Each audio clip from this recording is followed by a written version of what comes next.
The catastrophe became imminent in 1924. The might of Islam's Khilafah was no more. The world cornered the Muslims after depleting our core.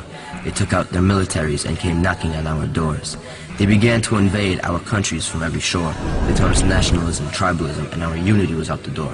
They made us pledge to useless flags and brought their kufr to our lands. They showed us their culture and we became instant fans. We abandoned our religion and so Allah abandoned us. We broke our deal with Allah within our mutual trust. We were supposed to remain obedient and in Allah place our trust, but we fell into sins and were betrayed by our lust.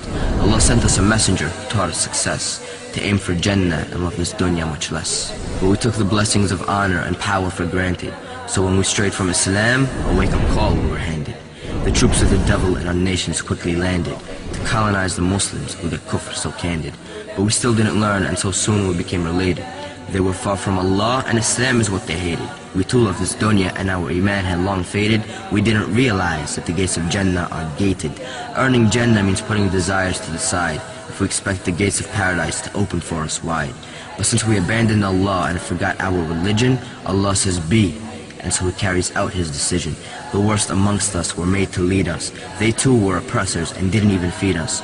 Allah withdrew our Khilafah and woke us up to a reality, that our success is with Allah and not with ethnic principalities. That we need to put our ethnicities and worldly love to the side and hold firmly to the rope of Allah, not swimming with the tide.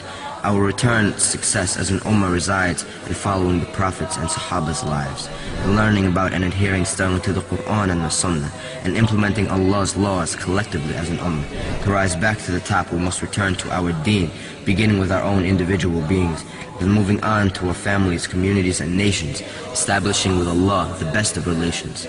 So let's invest in akhirah instead of over-enjoying life, and be prepared for this means considerable strife. The hatred from the mouths of the kuffar continues to emanate. The time is for jihad, and salam to the believers who participate. Allah's Messenger sallallahu alayhi wasallam said that the kuffar would attack and Muslim blood would be shed. Because we're obsessed with the dunya and abandon jihad, that we love this life and would hate to be dead. And until we return to our deen, this condition remains, that we stand humiliated until we rethink our aims. We are here to establish Islam on this earth. So by the will of Allah, let's give Islam a rebirth.